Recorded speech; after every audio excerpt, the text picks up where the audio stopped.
Hi, my name is Jayreid. I'm a psychotherapist in San Francisco, California. Hi, my name is Jayreid. I'm a psychotherapist in San Francisco, California. And today I'd like to talk about recovering independence after hyper-closeness in narcissistic abuse.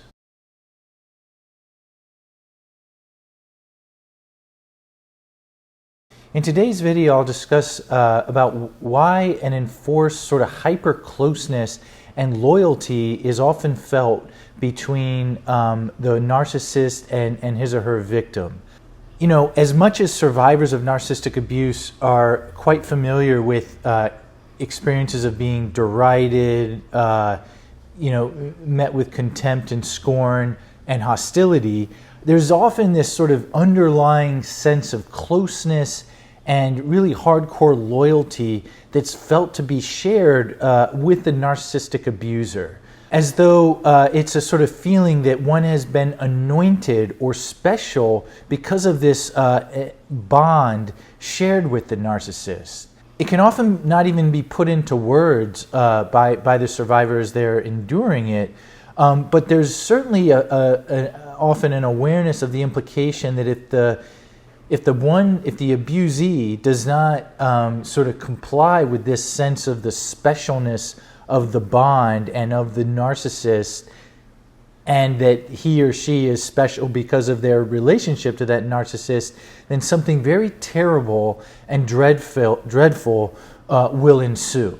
And today I'd like to just talk a little bit about why this sort of and I put it in quotes again, bond develops, and offer a few strategies to sort of wrest one's independence back for oneself, and hopefully be informed with some clarity as to the ins and outs of this sort of hyper-closeness that can be felt as a feature of being narcissistically abused. So why does a survivor of narcissistic abuse often just feel this enforced hyper-closeness and similarly enforce loyalty to the narcissist?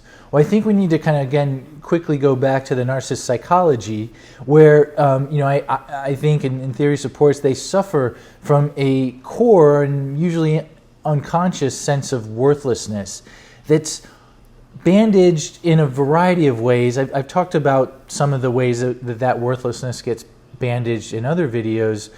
Today I'd like to focus on a different sort of bandage, and that is of keeping a very tight and enclosed world around them, the narcissist, and the sort of people, or maybe the narcissist would regard them as minions in that world. Their function is to artificially keep the narcissist propped up.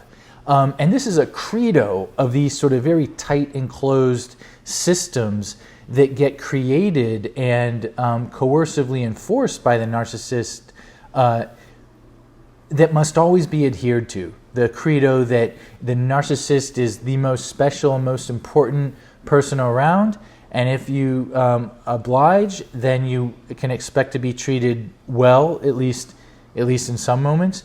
But you must not defy that. You must not treat the narcissist as if he or she is just like anybody else. Put another way, the narcissist seeks to surround or create a surrounding where they get to experience other people as extensions of themselves rather than separate, independent people.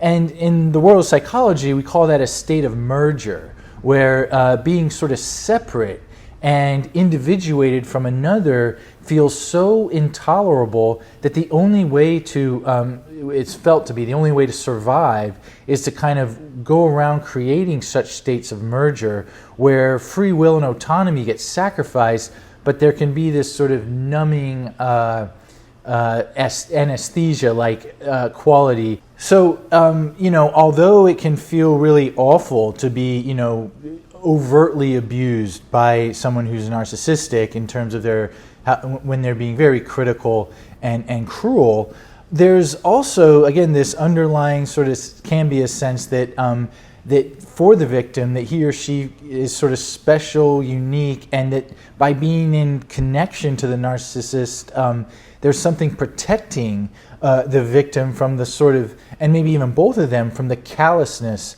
and disregard of the wider world. I think the narcissist what they're trying to do there is say, okay, my experience of feeling worthless, it's not in me, and in moments it's not in you, the victim. It's out there in the outside world. So as long as we stay really close and intertwined, then we are both protected against that scary worthlessness, which is the narcissist's own. And of course there's going to be perturbations in that closeness where it's likely the narcissist will treat the victim very, very poorly. But those storms are to be endured by the victim and can be done so and sort of just thought of as kind of the course of doing business or one of the rules of even living, particularly if this starts in childhood. Because the most prohibitive thing to do for the narcissist and even the victim in this context would be to not make oneself available to the narcissist as a narcissist sees fit, to not be an extension of the narcissist. That would constitute the most grievous and unpardonable and unforgivable sin in the eyes of the narcissist because of how much of their own psychological makeup hinges on being able to treat the victim in this way.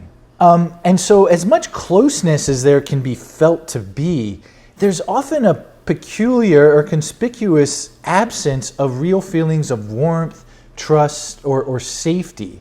And maybe what it instead just offers is the relief of the danger that would come from acting independently of the narcissist and not sort of keeping the narcissist in an exalted position by the victim, to again treat the narcissist as if they were anybody else or of equal importance to other people. And where I think this kind of rears its head, and this will often be mentioned in recovery and with some clients, where they'll say, things would seem to be going along quite well, and I felt like I had a good bond with this person. And then once, some circumstances arose where they couldn't or they didn't go along with the narcissistic person's implicit expectations, and were sort of met with holy hell, sort of this like, how dare you, attempts at sort of claiming that the victim had these character defects that made them selfish and inconsiderate. And as we trace it back, it sort of usually goes back to the sort of pseudo-crime being committed, that one was not holding up this credo that the narcissist was most important and the relationship to the narcissist was the most important to the victim. So for the victim to send the message that he or she holds other relationships in high regard, that was often experienced as a direct insult to the narcissist, and one that in the narcissist's mind deserved very harsh and severe punishment. So being casual about one's plans with the narcissistic person, arriving a few minutes late, or even changing one's mind about a plan that was in place can often evoke such reactions. And in one fictionalized account here, again, someone spoke of having grown up in a very narcissistic family helmed by a mother, and the mother would talk about the family. Oh, the family is our pod, and in this pod, nothing can harm us. But and I think in the course of therapy, working through what the pod meant grew to be very important, because for this person, the pod felt a lot more like a prison than some sort of safe cocoon. And they remarked on, again, that absence of sort of love or warmth that one might associate with this sort of, safe retreat from something. So, there was like this thing of kind of, the way that the person put it was, stay close so I can keep hurting you. And the emphasis being on stay close. So that's just kind of to illustrate the dynamic, and I just thought it was a pretty, really good illustration of how it can work. There's a psychoanalyst named Louis Schengold who wrote this book called Soul Murder, which is I mean, it's a grim title, but it highlights a lot of the dynamics between like narcissistic parent and child. And he makes the point that acting and thinking separately from the narcissist or violating this pseudo-bond of kind of hyper-closeness may result in the narcissist experiencing him or herself as separate, with all of the worthlessness and sense of depletion that comes along when the narcissist is in touch with his or herself. Then, so like the separation is there, then when the narcissist encounters the other who has sort of acted separately, that other's just existence can feel like it's a wound and wounding to the narcissistic person. And this is often when very highly abusive tactics get put into play by the narcissist to the victim to kind of correct that separate acting behavior and coerce them to kind of get back into a state of merger with the narcissistic person. In next week's video, I want to extend this discussion to, I think, what can be the next step or another feature of this, which is that of the narcissist envy of his or her victim. And just as a preview.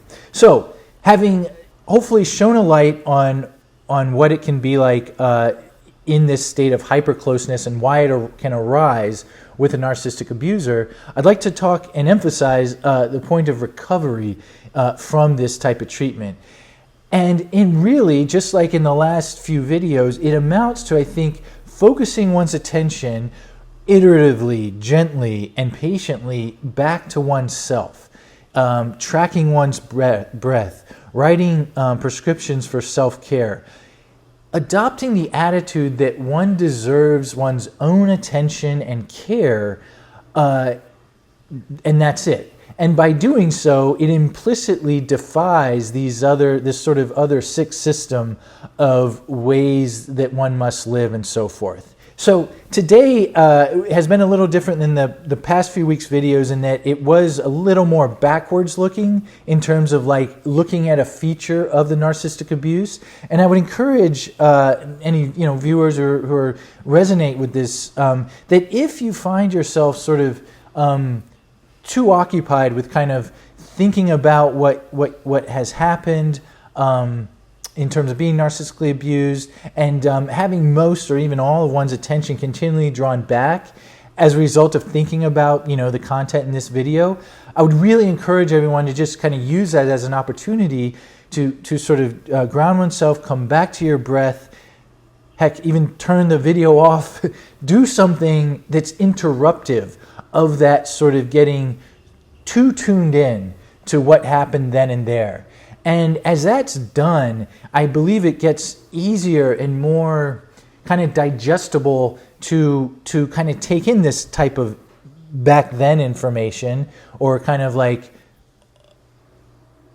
clarifying information of what were the challenges faced in the course of narcissistic abuse, while remaining kind of possessed of yourself in the present and sort of oriented in what is now and going forward.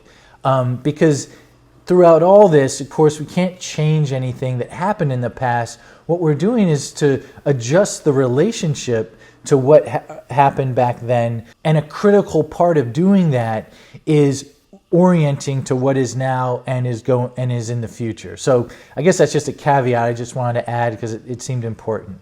Well, thank you again for all of your continued engagement and support of these videos. And in a couple of weeks, I'll be addressing some very, throughout, there's very thoughtful and important comments people have been making. And in a couple of weeks, I'd like to address a few of those and the ones posed as questions and try to offer a perspective on one or a few of those. Well, thank you, and I look forward to posting again next week, Sundays at 9 a.m. Pacific time.